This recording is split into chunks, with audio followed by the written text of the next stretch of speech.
একবার স্ত্রী সবাস করার পর ফ্রেশ না হয়ে আবার মিলিত হলে কি গুনাহ হবে? কোন স্ত্রী মারা গেলে স্বামী গোসল করাতে পারবে? আর কি কি করণীয় আছে স্বামীর জন্য? টাক মাথায় চুল লাগানো যাবে কিনা? দান করলে সওয়াব হয়, কিন্তু টাকা ধার দিলে কি কোনো সওয়াব হয়? কোনো কিছুতে পা লাগলে সালাম করা কি জায়েজ? স্বামী স্ত্রীর মিল মহব্বত এবং পারিবারিক ভালোবাসা বজায় রাখার জন্য কি করণীয়? বাজনা ছাড়া নুপুর পরা যাবে কিনা? গীবতের গুনাহ থেকে বাঁচার উপায় কি? কিয়ামতের দিন সূর্য মানুষের মাথার কতটুকু উপরে থাকবে? মেয়েদের কি পশু পাখি জবাই করা জায়েজ আছে? নামাজের ছোট সূরা আগে এবং বড় সূরা পরে পড়া যাবে কিনা? কাজ দেরি না করি চলি আমরা প্রশ্ন উত্তর দেওয়ার পর্বে। ফাহিম, আপনি জানতে চেয়েছেন স্ত্রী মারা গেলে স্বামী গোসল করাতে পারবে? আর কি কি করণীয় আছে স্বামীর জন্য? দেখুন, স্ত্রী মারা গেলে স্বামী গোসল দিতে পারবেন কি না, এই বিষয়টি নিয়ে ওলামায়ে কেরাম এবং ইমামগণের মধ্যে মত পার্থক্য আছে। ইমাম আবু হানিফা রাহিমাহুল্লাহর মত হলো যে স্ত্রী মারা গেলে স্বামী তাকে গোসল দিতে পারবেন না। তার কারণ হলো তিনি মনে করেন মৃত্যুর সঙ্গে সঙ্গে বৈবাহিক সম্পর্কটা আর থাকে না, ছিন্ন হয়ে যায়, যার কারণে তারা মাহরামের মতো হয়ে যান। এখানে অন্য কোনো মেয়েরা গোসল দিবেন।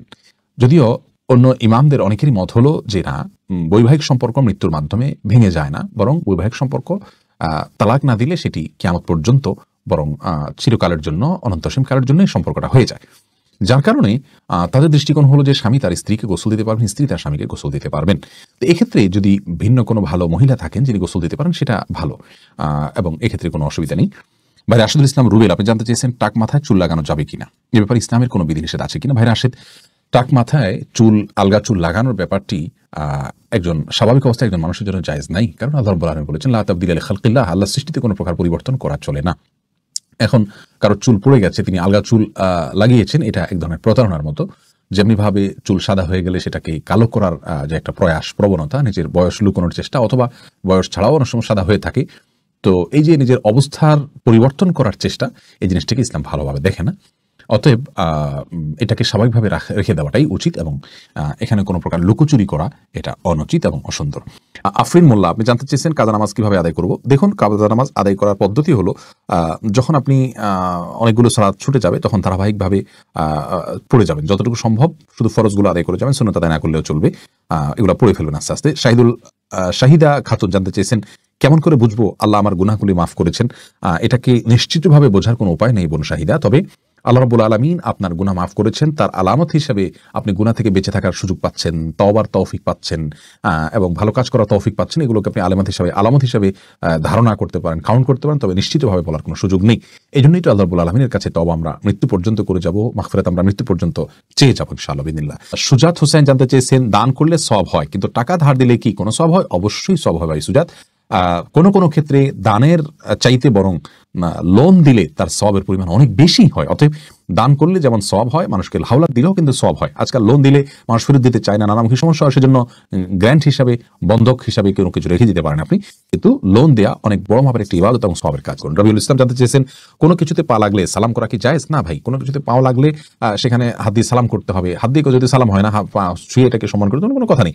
কিন্তু আমাদের সমাজ যেহেতু পাও লাগাটাকে অসম্মান মনে করা হয়, এটা ওরফ, আর ওরফের একটা এতেবার এবং গ্রহণযোগ্যতা ইসলামী শরীয়তে আছে, যার কারণে কারো গায়ে পাও লাগলে সেটা লাথি দেওয়ার সাথে কিছুটা সাদৃশ্যপূর্ণ হওয়ার কারণে আমাদের সমাজ এটাকে দূষণীয় মনে করে। আরবেরা দূষণীয় মনে করে না, তাদের জন্য পাও লাগলেও এটাকে কিছু মনে করে না।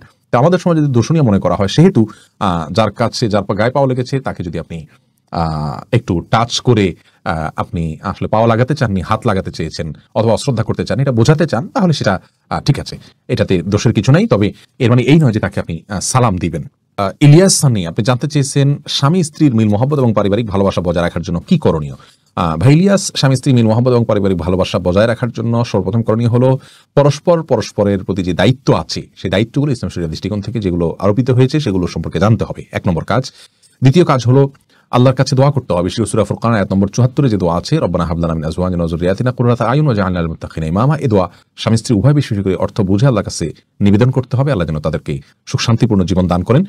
তৃতীয়ত, তাদের মিল মহব্বতের জন্য দুজনকে ধৈর্যের প্রশিক্ষণ নিতে হবে এবং ধৈর্যের পরাকাষ্ঠা প্রদর্শন করতে হবে। প্রিয় নবী সাল্লাল্লাহু আলাইহি ওয়াসাল্লামের দাম্পত্য জীবনে কতটা ধৈর্যশীল ছিলেন, মেয়েদেরকে কতটা আপনার সহনশীলতার কথা বলেছেন, এবং স্বামীর প্রতি কৃতজ্ঞতা আদায় করতে বলেছেন, এই বিষয়গুলোকে আমাদের মাথায় রাখতে হবে ইনশাআল্লাহ বিদিনিল্লাহ। তাহলে দাম্পত্য জীবনে সুখ শান্তি নেমে আসবে। সর্বোপরি আল্লাহর অবাধ্যতা এবং হারাম এর পথ থেকে সরে আসতে হবে। হারামের পথ যদি খোলা থাকে তাহলে সেখানে শান্তি থাকে না। আল্লাহ তাআলা আমাদেরকে দাম্পত্য জীবনে সুখী। আব্দুল আহাদ, আপনি জানতে চেয়েছেন মসজিদে বাচ্চারা আসলে মুরব্বীরা বকাঝকা করেন, এটা কি ঠিক?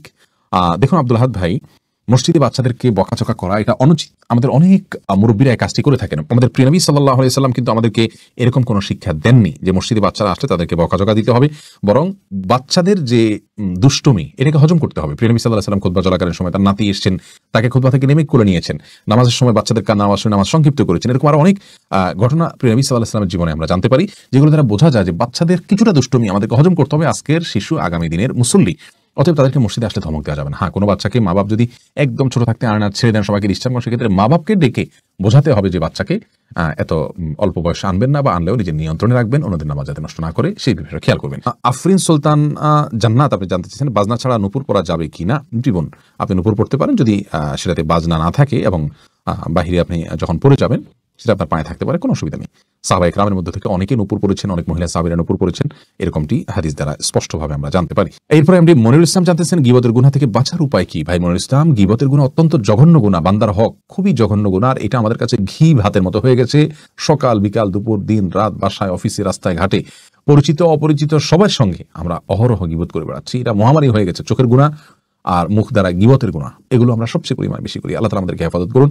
এগুলো থেকে বাঁচার উপায় হলো যে ব্যক্তির সঙ্গে গেলে গীবত হয় তার সঙ্গ থেকে যথাসম্ভব দূরে থাকার চেষ্টা করা, হয়ে গেলে আল্লাহর কাছে লজ্জিত হয়ে মাপ চাওয়া। যে ব্যক্তির গীবত করে ফেলেছেন তার জন্য দোয়া করবেন, আল্লাহুম্মা গফির লাহু ওয়ারহামহু, নিজের ভাষায় দোয়া করবেন, আল্লাহ তার জন্য আপনি তাকে ক্ষমা করে দিন, তাকে আপনি মাফ করে দিন। অর্থাৎ যার গীবত করে ফেলেছি, আল্লাহ তার প্রতি আমি অবিচার করে ফেলেছি, সেই জায়গা থেকে তার জন্য আপনি ক্ষমা চাইবেন, ইনশাআল্লাহ বিসমিল্লাহ, সেটাই আপনার জন্য যথেষ্ট হবে। তারেক তালুকদার আপনি জানতে চেয়েছেন যে কিয়ামতের দিন সূর্য মানুষের মাথার কতটুকু উপরে থাকবে। ভাই তারেক, কিয়ামতের দিন মানুষের মাথার ঠিক কতটুকু সূর্য উপরে থাকবে এই বিষয় নিয়ে আপনার রাসূল করিম সাল্লাল্লাহু আলাইহি ওয়াসাল্লাম একটি হাদিস রয়েছে, তিনি বলেছেন বিকদরিল মিল আও কামা ক্বাল, অর্থাৎ সূর্য মানুষের মাথা থেকে 1 মিল পরিমাণ দূরত্বে থাকবে। এই মিল বলতে সুরমার যে দানি, সুরমা দানিতে যে শলাকা থাকে যেটা দিয়ে সুরমা তোলা হয়, এই শলাকাকেও মিল বলা হয়। আবার মিল বলতে মাইল আরবিতে সেটাও বোঝানো হয়, অর্থাৎ আপনার 1 মাইলের যে দূরত্ব সেটাও বোঝানো হয়। অতএব সূর্যটা মাথার এতটা কাছে থাকবে, এটি হাদিস দ্বারা প্রমাণিত।